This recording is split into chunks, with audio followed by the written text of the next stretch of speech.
Hi, it's Kevin May here in the Phocuswire Studio at the Phocuswright Conference 2021. Delighted to be joined again, it's been a couple of years, Yes. for obvious reasons, by Brian Barth. You're the CEO and co-founder of Uplift. Thank you for joining me, Brian. Kevin, it is great to be here and great to be back with everybody at Phocuswright. Okay, so buy now, pay later is a concept we've discussed before. It's very, very interesting. Yeah. What's been the usage as we kind of go through this recovery? In other words, are more people using the buy now, pay later concept because they perhaps are financially constrained, or has it gone the other way?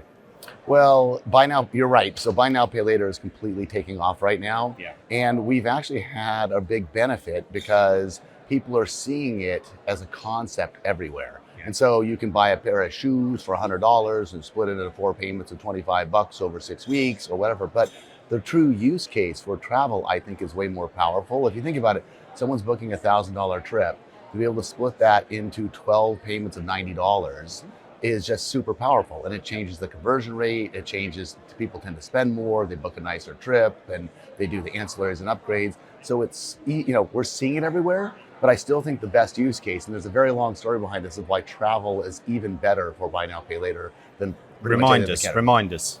Well, the long story, what it really is that travel's more expensive. People often need more time to sort of think and pay for it, but it also ties more to some of the more, like, you could get me going for an hour on this topic of why it solves some of the deepest, longest standing problems in travel. I'll give you just one example. So buy now, pay later is actually a segmentation tool. There is no business traveler who wants to fill out 12 expense reports. So when someone is using buy now, pay later, you know that they're a leisure traveler. This is actually the Saturday night stay on a round trip ticket from years ago, that when we could actually do segmentation. Yeah. We have that segmentation again. So there's a long, long story. And this is why we're very excited, just keep going deeper and deeper and deeper and deeper into travel. Do you think it's going to swing either back to like a pre-pandemic level, or do you think it's going to only increase?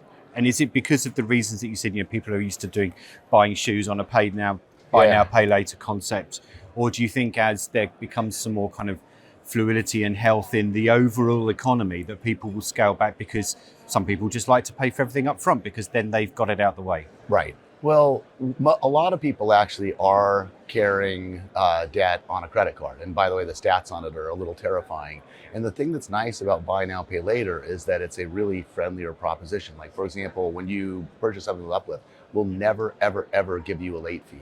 We were super generous during, a lot of people lost jobs during the pandemic.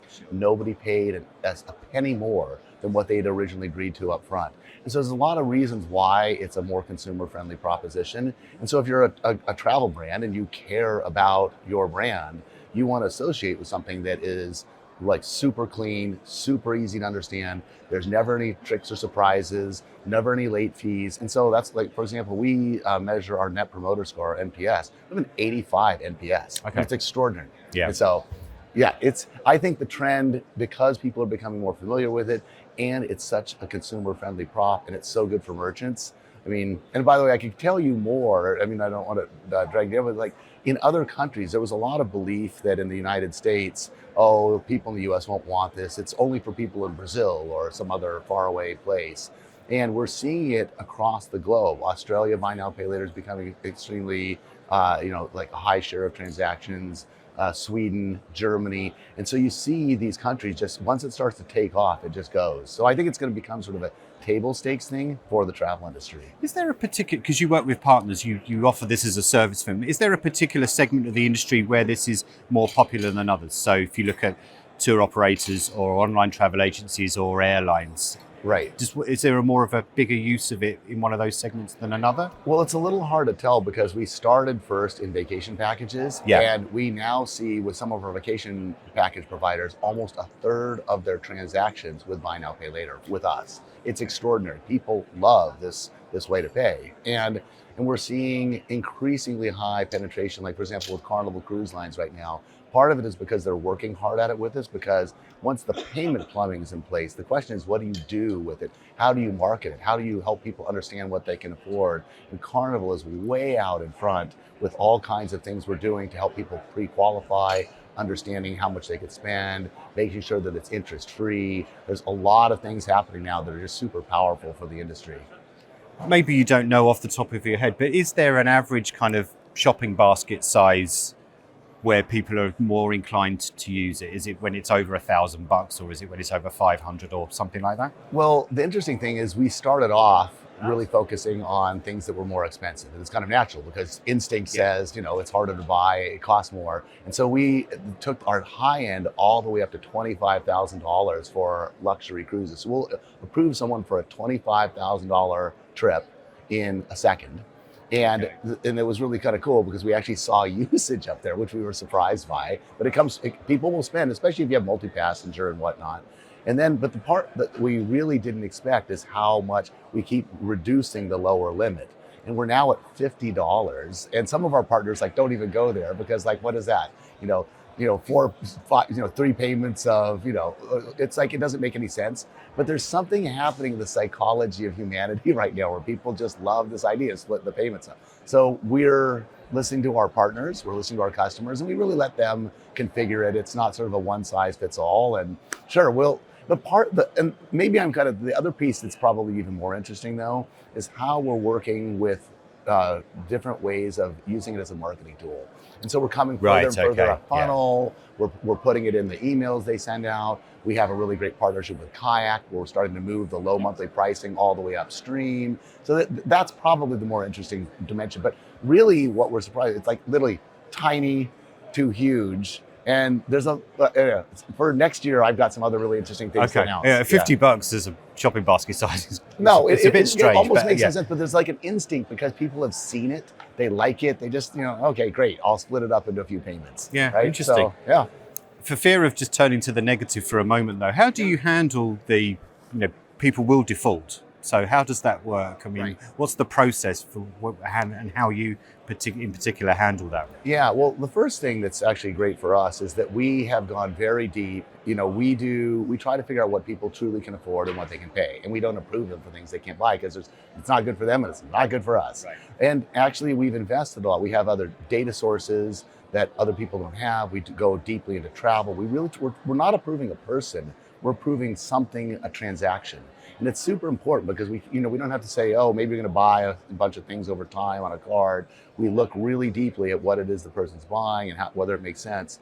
And, one of the things we have found is that people, generous assumptions go a long ways. And that, yes, there are a few people who have bad intent, but it is very small for the most part. People don't say, I'm going to plan a vacation and try to default on it. Most people are trying, and it turns out if you treat them well, which we do, and don't charge them extra, they come through. And by the way, our algorithms are working so well, we're getting it right, our loss rates are very small, and we're approving an extraordinary number of people, far more, and including a lot of things that would shock a lot of people who've been in the credit business. What we're trying to do is help people take a trip. We want them to have the experience of their lifetime, to have time with their friends and family. We're not here to just, get a transaction done.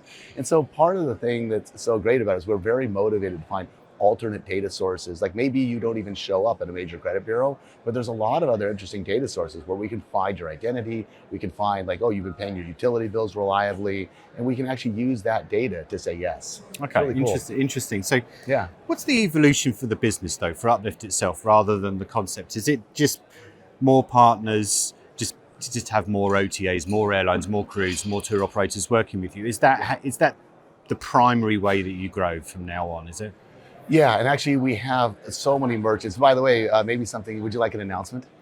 Please. Okay, well, yeah, so as of today, I believe, and by the way, we, some of these things, this happens so often, sometimes maybe we're not announcing it as, often as we should, but Hawaiian Airlines is going live today. Okay. So let's go to Hawaii, shall we? Yeah, we should go to Hawaii. And if you think about it, that's a perfect leisure destination. If you can take, $1,000, $2,000 trip, break it up into some smaller payments, it's beautiful. Go, take your trip, right? Okay, right. Yeah. Okay, you're so positive. It's really infectious. But the thing, it's interesting. Yeah. But no, the thing is, it's lovely. We stepped into this. We thought we had this vision. Going to help people take the trips of their dreams, and it's working wonderfully well. And it's working better than we ever would have thought.